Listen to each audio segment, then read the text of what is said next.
everybody to the second Susan G. Komen, Kansas and Western Missouri Town Hall.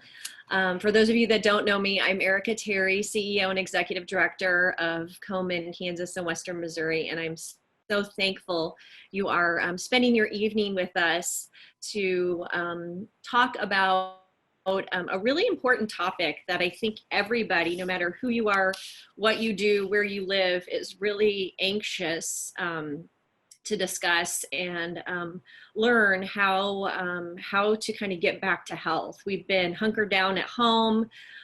We've been focused on social distancing and practicing good and following the CDC guidelines for safety. And we know as a organization and advocacy organization that while we are focused on this global pandemic, it's still very important for us to each take care of our own health. So I'm really lucky to be joined by our three panelists today, representing kind of our broad geography that we cover in Kansas and Western Missouri. I'll just go through, and if you wouldn't mind, after I introduce you, if you would say a couple of, introduce yourself, where you're from, where you work, and a little bit more about yourself. So we'll start off with Cameron Ali. I think I'm unmuted now. Hello, everybody. My name's Cameron Ali. I work in Wichita, obviously. I'm president of Wichita Radiological Group. But we have a standalone women's imaging center, which we do over 35,000 screening mammograms a year. And I'm kind of overseeing operations of that. I've been group president for about 2 years. We also have a residency program affiliated with the University of Kansas, and I'm the program director for that as well. Thank you so much for joining us tonight and representing Sedgwick County. And Amy Patel, I have the pleasure of introducing you as well, and have really grown to love you since getting to know you over the past year. Amy. Thank you, and likewise. Hi, my name's Amy Patel. As the slide shows, I'm a breast imaging specialist or breast radiologist. I'm medical director of our Women's Imaging Center at Liberty Hospital, and then I also oversee breast imaging for multiple rural hospitals in Northwest Missouri, as well as the Samuel Rogers Health System. So quite a broad range of practice types and geographics. And I'm also assistant professor of radiology at the University of Missouri, Kansas City School of Medicine. Thank you so much for joining us today.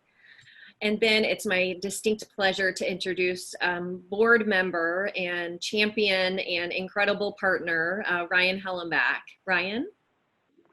Thank you for those kind words, Erica. This is Ryan Hollenbeck, Regional Vice President for Cancer Services for HCA, located here in Kansas City. HCA has 7 hospitals in the Kansas City market, but we also stretch down into Louisiana and Mississippi.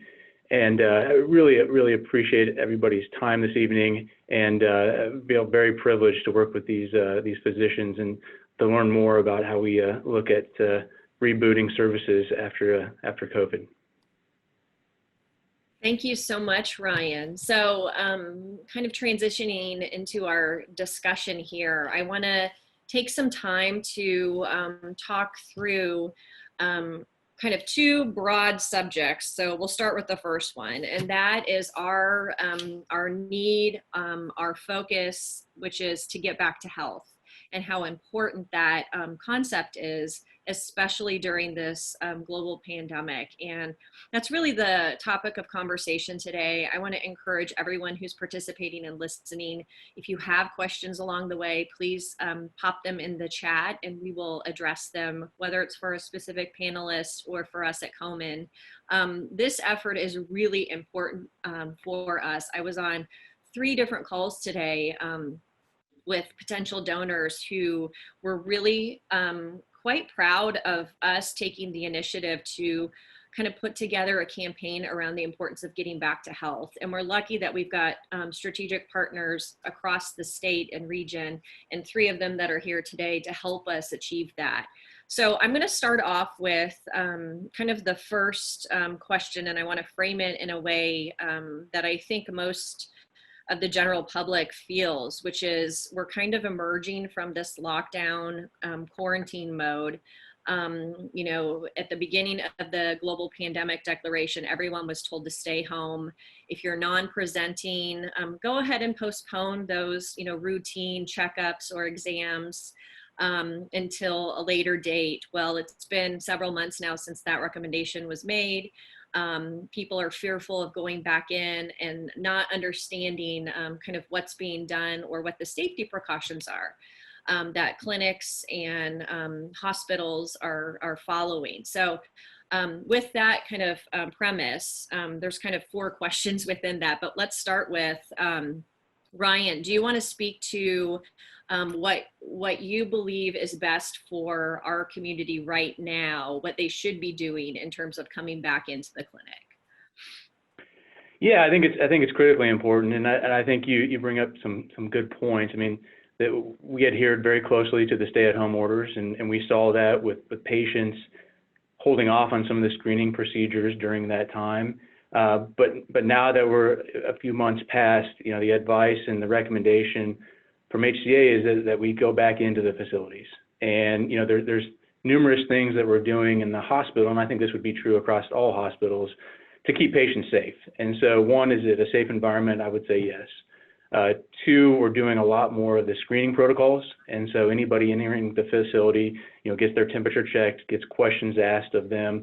And then once they're past there, they go into the respective area for their actual procedures. And when they find their way back there, they'll notice differences of spacing of chairs in the waiting room, spacing of patients between procedures to ensure that there's disinfecting protocols being followed. And then lastly, just kind of the overall patient flow. And I think the other thing to keep in mind is in a lot of our hospitals that, you know, we're segmenting certain areas of the hospital for the COVID patients. I mean, it's important that they still have areas to seek care in the facilities when that's necessary, but we're trying to segment that from the general population. And I think for the most part, it's safer to go into one of our facilities than it is to go into a grocery store or, you know, a Target or something along those lines because of those screening protocols that we put in place. That's wonderful and very reassuring, I think, for most of the public to hear. And it's kind of just a matter of just not knowing, right? I think that's what most people are experiencing is the fear of just not knowing. So Cameron, on the other side or the center of the state, would you mind speaking to kind of what you guys are doing at Cypress Imaging to ensure safety of patients that are re-entering back in and getting their screenings taken care of? Yes, absolutely. Thanks. Yeah, just like has been mentioned before, you know, we were in lockdown mode, and now, unfortunately, this pandemic is here, and we have to live with it. And we can't stay in lockdown forever. Some of these non-essential items are now becoming essential. We know that during the pandemic, during the lockdown phase, the number of patients reporting for heart attacks and strokes was actually going down. Whether that was fear of coming into the hospitals or not, can't be said, but I'm sure there was certain fears associated with that, you know. And as we decided to go back and start opening up our imaging center, one author that I read quite frequently, Atul Gawande, he's a physician in Boston. You know, the 4 methods of which are known to decrease the spread of infection, and we've touched on some of this, as masking, personal hygiene, good hand washing, social distancing, and asking patients questions about travel, about shortness of breath, fevers, things like that. So when we started to open up our doors again, we took all those into account. So specifically, some of the things we've done is for patients, we've had automated phone reminders of their appointments. We've added our safety criteria for COVID, what we're doing to make patients feel comfortable that it's safe to come back to the imaging center. When patients come in, we check their temperature. We ask them the questionnaires about travel, about fever, about shortness of breath. We have, in our waiting rooms, only the patients are allowed to enter. If they bring a family member, they have to wait in the parking lot. unless they're having a procedure or procedure or they need a family member, as we discussed at their study with them, then we bring them in. In the waiting room, we have social distancing. We have chairs spaced 6 feet apart so that social distance is maintained. Every patient gets a temperature check. On the back end, all of our employees also get their temperatures, and staff get their temperatures checked every morning to make sure everybody is all right. All of our patients are required to wear masks. We've had some issues with that. Some patients don't want to wear masks, but that's a rule that we have. Everybody has to wear masks. Our technologists are always wearing masks with every patient encounter. So those are some of the things we've done. And, you know, cleaning is a big part of this too. So every hour we've instituted good cleaning of with wipes, bleach of objects patients come into contact with, what a technologist and what us doctors, keyboards, doorknobs, the mammo equipment, all those get washed, wiped down. And so we've maintained that. And one other thing that we've done is keep social distance amongst ourselves in the break rooms and amongst the technologists and doctors as well. That's wonderful. Thanks for sharing that with us. Amy, same question. What is going on and what precautions and items have you all implemented for the Breast Imaging Center? Yes, so a lot of the things we've implemented, both panelists have also shared, but you know, from the time a patient is scheduled, we are screening them when we schedule them. They are screened when they walk into the door. They are required to wear a mask. We have had some issues with that, particularly in the beginning, but they have to wear a mask. We don't make any exceptions. The technologists wear masks. The radiologists are wearing a mask. The technologist and the radiologist, when we are in patient contact, we're actually even wearing a mask with some sort of shield. So a mask with a shield or a welder's mask or the goggles. So we're having that extra protection. Anywhere from allowing more time for cleaning in between each patient. Every time a patient changes, we're cleaning the locker, you know, anything they come in contact with, as Dr. Ali mentioned, whether it's a clipboard, whether it's a pen, you know, it's quite an exhausting process, but it has to be done. And, you know, kudos to our technologists who are actually the ones in our world who are on the front lines and who are having to bear the majority of this. We're very appreciative of all the hard work they've put in. And even down to when they're eating lunch, only one person's eating in the break room at a time, because we know now that particularly those in hospital systems who are becoming infected with COVID, one of the culprits is sitting at the same table at lunch and eating, and they have their mask off and they're talking, and even though they may think they're social distancing enough, they're spreading the virus. So we are being very stringent with every measure, you know, particularly with as well scheduling, making sure that we don't have very many patients in the breast center at one time. If a patient needs to wait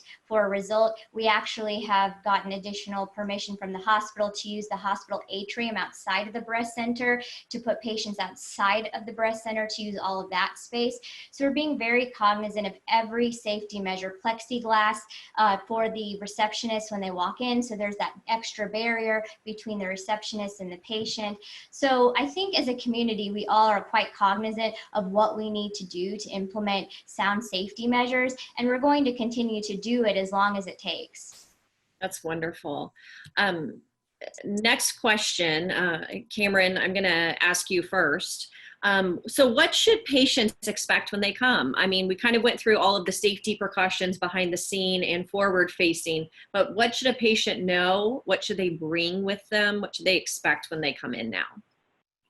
Well, I think just like Dr. Patel mentioned, they should be prepared, you know, even before they show up to our facility, that if they've have a fever, if they have shortness of breath, they've had a travel history, please don't come. You know, we'll get you rescheduled, but for the safety of other patients, for the safety of our employees and our doctors, it's best you not show up. And when you come in, and when you do come in and you don't have any of those risk factors, then I think you should rest assured that everything we're doing on our end is going to meet standards for cleanliness, for social distancing, and they can feel confident that they're coming to a place that they're going to be safe and avoid the risk of infection as much as possible. I think sometimes I don't know if you're going to get to this, Erica, but we've noticed that because of the lockdown status, we're almost like 4,000 screening mammograms behind what we were at this point last year. There's a lot of women that have not come in, and rightfully so, but now it's a process of getting them back into the system. So I think patients do have to be aware that there might be a little bit of delay in scheduling, but I think we'll touch on some of these topics. We're trying to make up ground in those areas as well. Great. Ryan, same question for you. What should people expect when they're coming into an HCA facility? I think it's well said. I think we're following very similar protocols. I think one thing that patients should expect is additional communication before they actually enter the facility. As we've talked about, there's usually a lot of screening. There's questions that are being asked. They also need to understand that the visitor policies have changed. And so if they want somebody to come with them, they may have to wait in a car, they may have to wait in a waiting area, usually not where the procedure is being performed.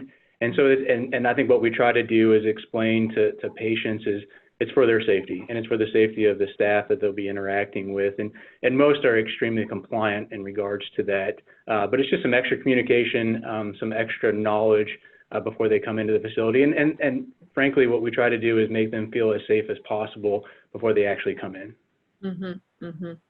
So Amy, you kind of touched on this already. I'm actually going to ask a different question.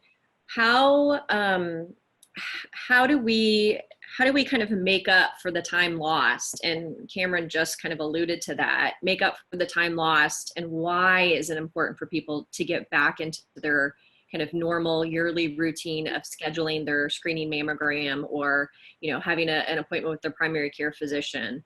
Can you speak to that a little bit? Yes, so I think that's a dilemma that many breast centers are facing across the country now, is how do we catch up? Because for multiple weeks, we were following stringent guidelines of the CDC where we ceased doing any type of screening, routine examination. Our breast center even ceased doing any asymptomatic short interval follow-up examinations or BI-RADS-3 examinations. And we only saw patients who had a symptom at the time. So catching up is a huge issue that we are now experiencing across the country, because we need to get all of these women in who have been delayed, but then there are so many women that are due for their routine screening. And so a lot of systems across the country have had to extend hours, trickling into the weekends, if not already having exams performed on the weekends, but it's still difficult to catch up. And in addition, some of those patients who we did end up delaying or postponing exams, there are some that are still just not feeling comfortable to come in. And so, really impressing upon them how imperative it is not to delay your screening or your short interval follow-up that you're already weeks delayed on is so imperative, because as we all know, as a breast cancer community, the earlier we can detect these cancers, it leads to less invasive treatment and long-term outcomes in terms of, survival probability. So it's really important to have town halls like these so we can reach patients to impress upon them how important it is to not delay that imaging, and that we are just implementing exhaustive measures across the health system to ensure their safety. Cameron, so patients should not be fearful that they might not get in. Everybody is working as hard as they can to try and get patients in. Absolutely. So it's a little bit of a slippery slope because we want to be as contamination free as possible. So we've spaced out times between screening mammograms to help clean our equipment and to get ready for the next patient. So what that means is extra time slots. We're at 7. We start at 7 a.m. We work through the lunch hour to get screening. To get the screening mammograms in. We're now talking about even weekend hours because we're still, 4,000 screening mammograms behind. And patients are now starting to call and wanting to get in. So we're making every effort, but as Dr. Patel said earlier, I think kudos goes to our technologists. They have bought in, they're invested in women's health, and they know how important this is, that once we had that lockdown, now it's time to, strap on the boots and get to work. And I can't thank them enough for what they're doing in all of this. Ryan, same question. People should not be fearful about not being able to get in, because I'm confident everyone at HCA is working as hard as they can to get everybody back in. Can you speak to that, and then speak also to why it's so important to maintain that routine mammogram yearly, and people should not be fearful? Exactly right. I mean, to the other panelists, we're extending hours. What we're also trying to do is really reach out to all those patients that were impacted and have a one-on-one conversation. And in the past, sometimes that would be a centralized scheduler or something that may not be as connected to the patient. We're really utilizing our technologists to reach out, have the conversation, talk about the importance. It's having an impact, but there are definitely still fears amongst patients. And so I think town halls like this, getting out in the community, I think we can all be ambassadors to tell friends and family that care is still being delivered, and it's important that they come in. And I think the other thing that we're trying to take a unique approach on is also trying to maybe move up some of those that would have their screenings in October. Because if this delay continues to happen for us to really catch up, if we all kind of wait up for that pent up demand in October and November, we may not have all those time slots available. And so we're trying to have the conversation early on, if insurance plans are okay with it, maybe coming in a little bit early or not delaying until October and November. And so we're trying to do some unique things there with our referring physicians and with our patients. We'll see what that impact is. And then, the documentation is well noted that if we continue to see delays, especially on the cancer side of the equation, understanding that's a small percentage of patients coming in for their screening procedures, but if cancer is detected, catching that at an early stage obviously has tremendous implications for patients, and their outcome is significantly improved. And what we're fearful of is if they delay, then that could have ramifications for them personally, but also as a health system, we want to have that availability of those services for what we could be critically ill, and trying to catch that cancer as early as possible. So it's critically important that they come in. So let's talk briefly, and this kind of goes to a question we just got on our chat. Let's talk about the options people have at any of the three areas that each of you represent. So we know with the global pandemic has created essentially an economic recession, which means people have lost their jobs, which means the unemployment rate goes up, which means they probably lost their employer benefits. And with that means loss of health insurance. We're now finding not even just in addition to those that were uninsured before, but a brand new population who's now found themselves without health insurance. And so what options do people have if they are due for a screening, or if they've never had a screening and are finding themselves without health insurance? What options are available that you know of that they could access? That way it's not a barrier to getting that annual screening. Cameron, I'll start with you. All right. No, that's a very important question in during these times, and we've had patients ask us these questions. And I think one of the things we're doing on the front when our schedulers do call these patients that are due for their screening mammograms or are past due is their situation, and explaining to them, don't make a loss of insurance, loss of a job a barrier to coming in for a screening mammogram. We offer, things that we offer include payment plans that they can do over an extended period of time. We're offering percentage discounts on the day of service. But we also have programs through, like, we tell them about early detection works, and where they can access and get screening mammograms at low cost or no cost. And we also, as a group, also give vouchers to the Komen Foundation as well for screening mammograms, diagnostic mammograms, and breast MRI as well. And we plan to increase those number of vouchers during this time. You guys are wonderful. We're so thankful to have your partnership. Amy, what resources are available on the Missouri side?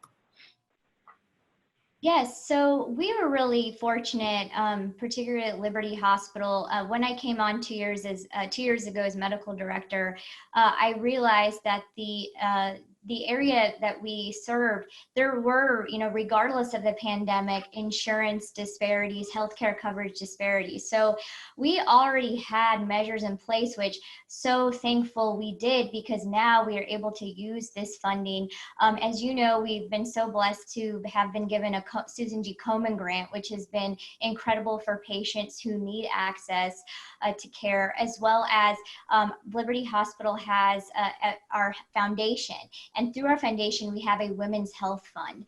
And that funding is used the same way as it is for a Susan G. Komen grant, those patients who maybe cannot afford, a screening mammogram or additional workup, a biopsy to diagnose a cancer. So we have those options. And of course, through the hospital, we have our discounted programs.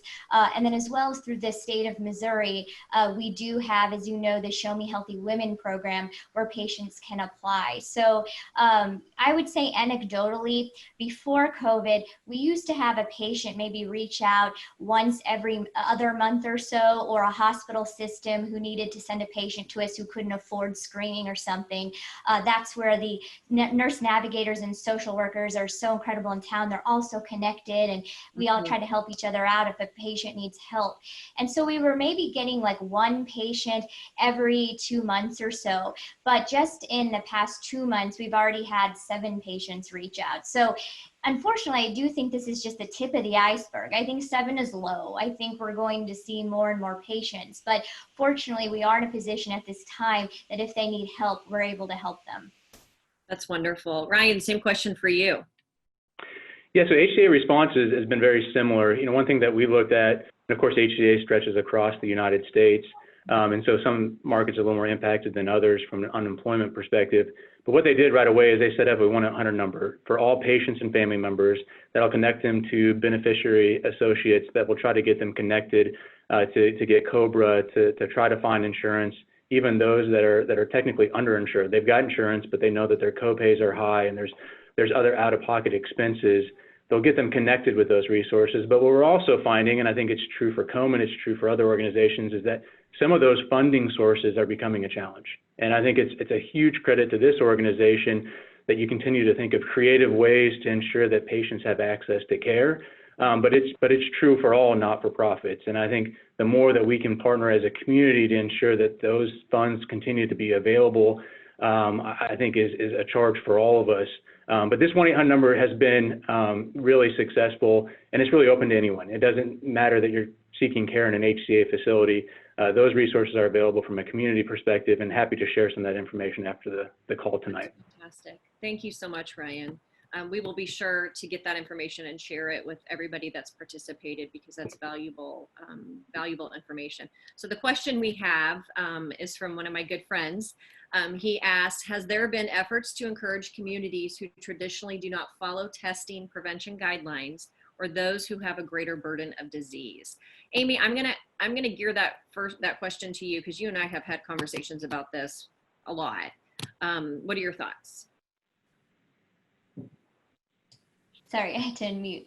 So I think that's incredibly important. And I think that with the pandemic, we are now realizing that the disparities are far worse than we could have ever imagined.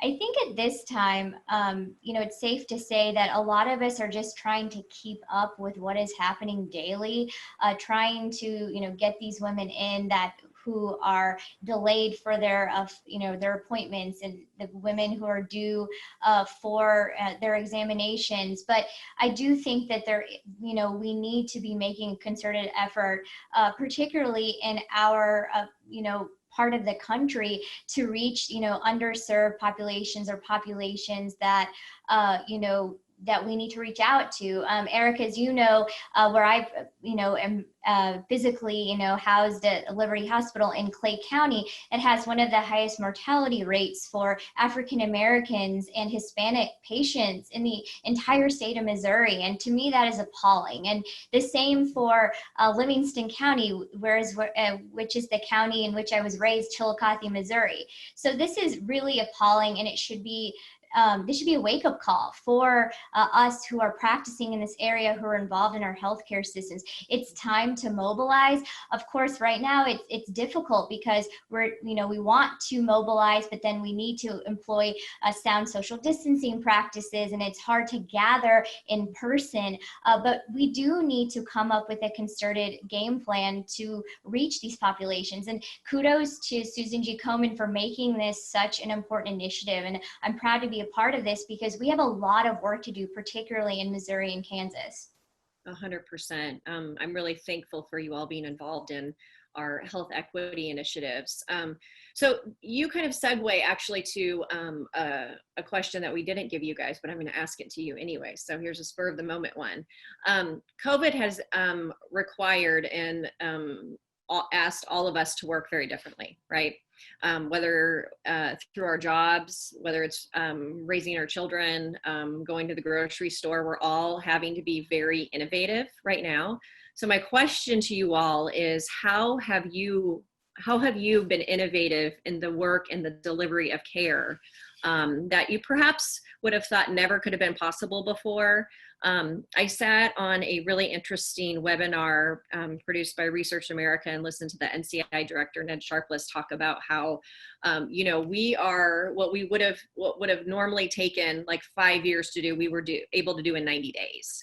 On quickly working on, different protocols or regulations or whatever it might be. So I pose that question to you all in your business practice. How have you been innovative in delivering care, aside from all the safety precautions that we're putting in place that you perhaps never would have thought of could have been possible before? Cameron, I'll ask you.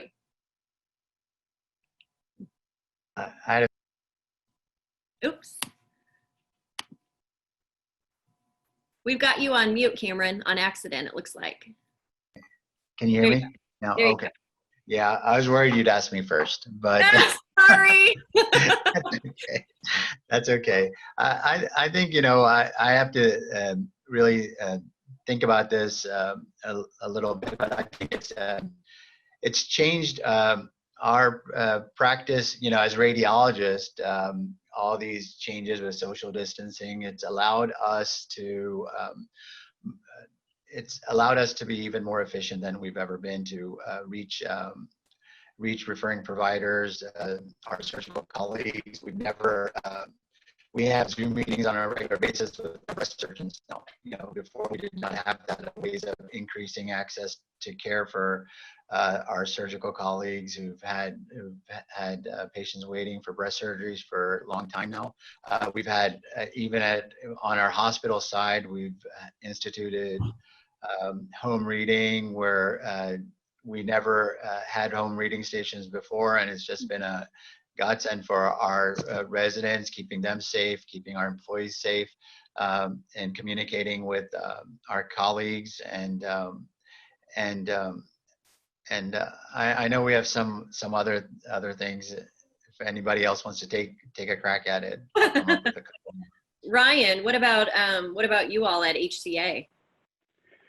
Yeah, one other thing that I would add, and I think you touched on this, was really leveraging the IT technology. And so we were a little apprehensive once a patient's been diagnosed. Typically, they'll go to a tumor conference for a multidisciplinary review.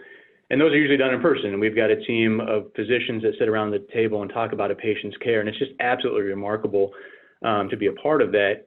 But because of COVID, we had to transition. And so we transitioned very quickly to virtual tumor conferences, much to the dismay of some of our physicians. But what we've actually noticed is increased participation in those tumor conferences because they're able to access them from anywhere, from home, from the office, hopefully not in the car, but they're able to access them anywhere.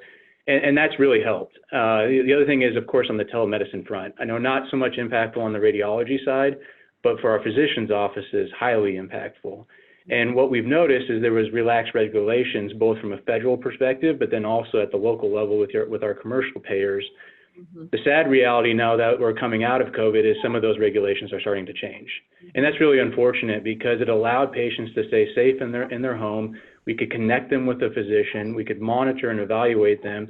And if necessary, they could come into the next level of care, but we could really all do that without them having to travel. And now that we're starting to see some of those regulation changes, I'm a little fearful that that ease of access won't be available. And now we're going to be exposing patients and sometimes high-risk situations back into the facilities when it may not be necessary. And so that's something I think another charge that we can all take away is continue to press upon ease of regulations for telemedicine because I think it's good for everyone.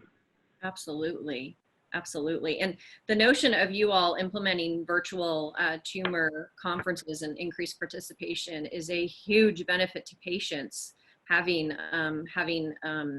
multidisciplinary review and discussion about cases. I was really privileged to be able to sit in one for the breast tumor conference at HCA at Sarah Cannon, and it was fascinating, incredible, and loved to see the multidisciplinary dialogue around cases. Amy, same question for you. How have you all at Liberty been innovative in a way you never imagined? Yeah, just to, speak to Ryan's sentiments, I think that telehealth has been such a transformative game changer during this time. And it would be very, disappointing if some of the leniencies that have been allowed for us right now are taken away after the pandemic, particularly for our rural patients who are driving hours and hours to come see us. And so, that's one component of it. I think we as a breast imaging community have found that right now, particularly, we may be the only physician that the patient talks to in person.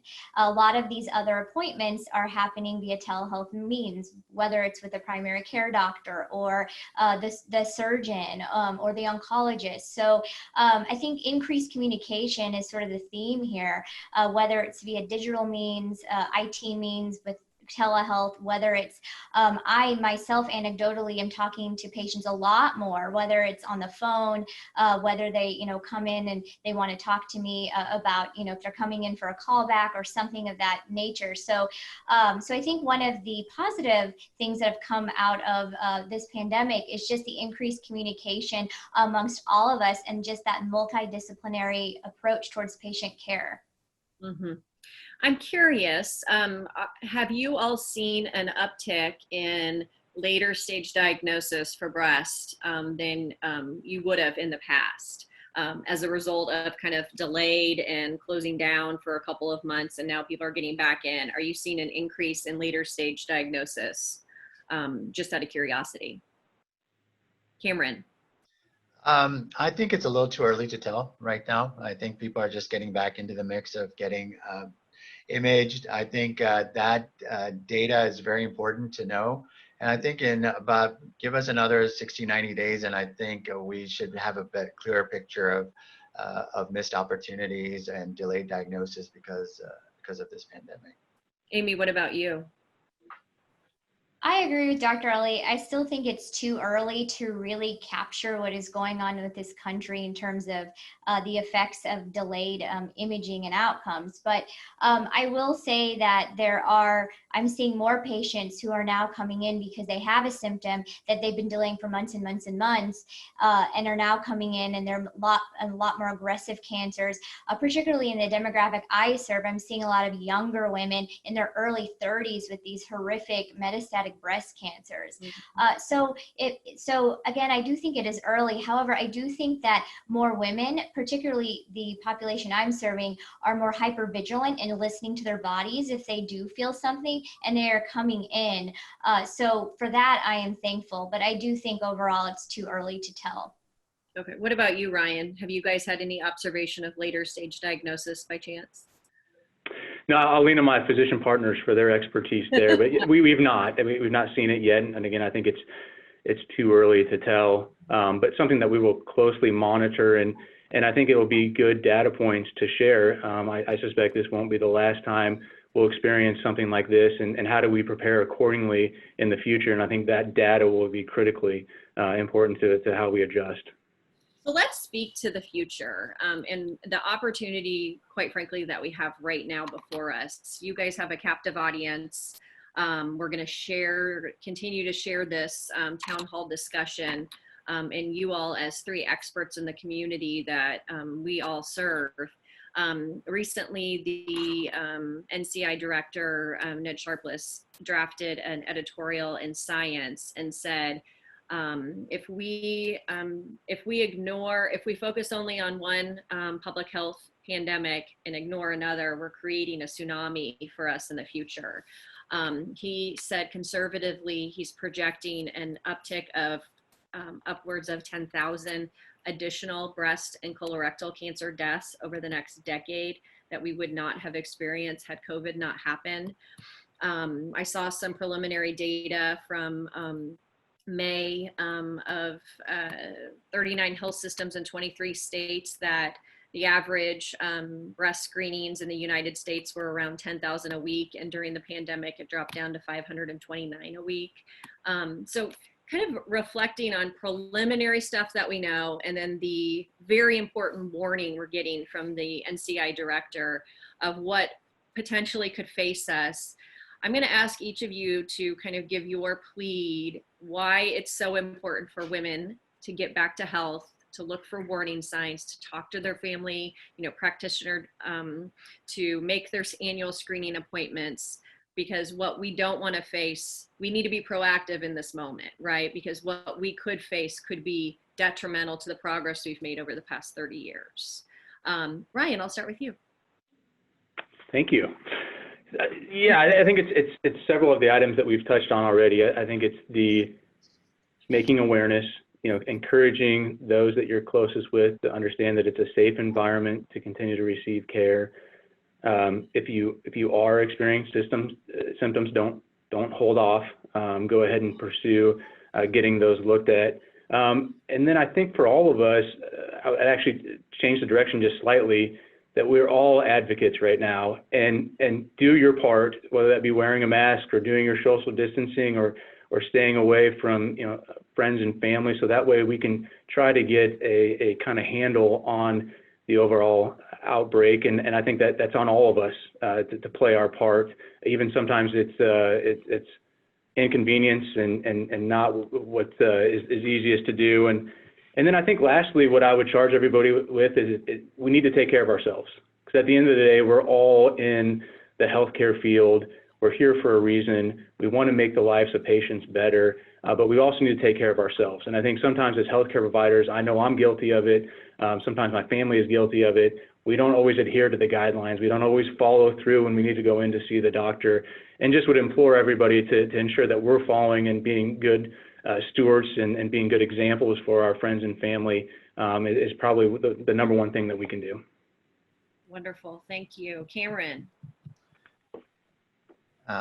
Yeah, I don't think I'm muted, but I think absolutely just what's been said, I totally 100% agree with it. I think I think it doesn't stop with the pandemic. You don't have to, it's real.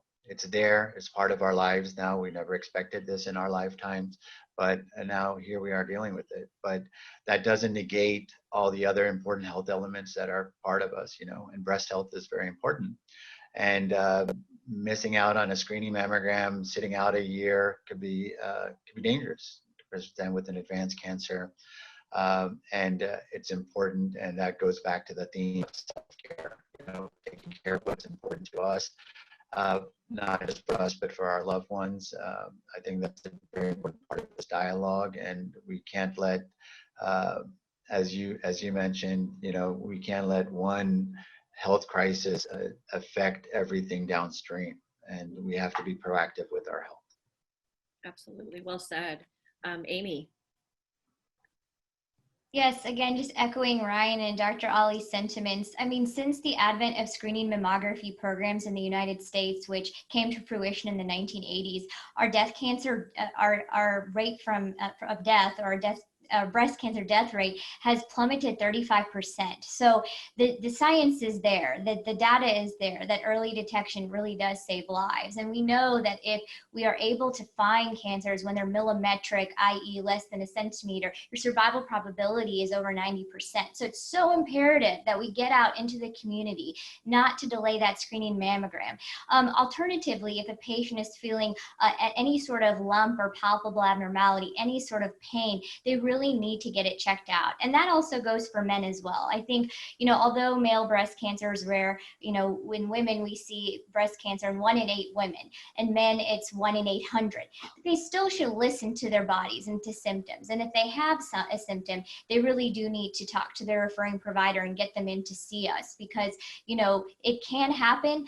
Male breast cancer is real. And when we see male breast cancer, it tends to be more aggressive because they delay seeking care. So it's so important for us not just to, encourage the community, but share the science, share the facts, and to know that if they do come in for their imaging, that they are in a safe environment and that we are employing every safety measure imaginable to ensure that they will be safe throughout the entire spectrum of their care. That's incredible. Is there anything else for, before we kind of close out and end our session here, is there anything else that you would like to address or put a plea out to this captive audience, Ryan, Amy, or Cameron? We've had a pretty robust conversation about, first and foremost, it is so important for us to get back to health, even while also practicing and following the recommendations as Ryan reviewed with all of us. I leave it to the three of you. Is there anything else that we should inform our audience today? Well, if there isn't anything, I want to thank the three of you first and foremost for being on the front line as a healthcare administrator, as practicing radiologists. We are so lucky to have such committed and passionate partners throughout our region that really care about the health of our community. I want to thank you all for participating today, and I have a couple of call to actions to give you all before you leave. In addition to the ones that Ryan gave you all: wear your masks, practice good social distancing, protect yourself, take care of yourself. First, I want to ask, as we talked about uninsurance, and now that more people are facing that than ever, the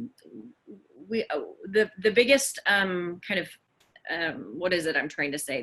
The thing that everybody has within their power is their right as a citizen of this country is to vote. So I want to encourage all of you to register to vote in Kansas or Missouri. Missouri's last day to register is actually today. We will post information about how to find registration. Go ahead and request a mail-in ballot. It is super easy to do that. That way you don't even have to show up. It can vote from the comfort of your own home. Participate in the US Census right now. That is an important thing for all of us to have a voice in and being represented in the counting of that. Schedule your mammogram. Just do it. Do it tomorrow morning. Put it on your calendar. Call Cypress Imaging if you live in Sedgwick County. Call Liberty Hospital's Breast Imaging Center if you live up in Clay County. Call the Sarah Cannon Cancer Center at HCA if you're in Overland Park or in the Kansas City metro area. We will have links and phone numbers for all three of these incredible institutions for you to have easy access to. We'll also post Early Detection Works and Show Me Healthy Women information if you find yourself without health insurance. My final plea to everybody is for you to think about how you can be more than pink over the next 4 months. Part of our plea is also getting you back to health and taking action. We've raised awareness for breast cancer over the past 30 years. It's quite frankly time to roll up our sleeves and take action. I ask all of you to pledge, walk a 5K, register to vote, vote in November, or vote in the August 4th primaries. call your mom and encourage her to get her mammogram scheduled. Take your mom to her appointment. Take your wife to her appointment. Please take care of yourself and your health, and please pledge to be more than pink. Again, I just want to thank you all for being a part of this and for your time this evening. As I said, we're so lucky to have the three of you panelists as partners of this, and for your leadership in the community. So with that, I will end it, and thank you all for participating.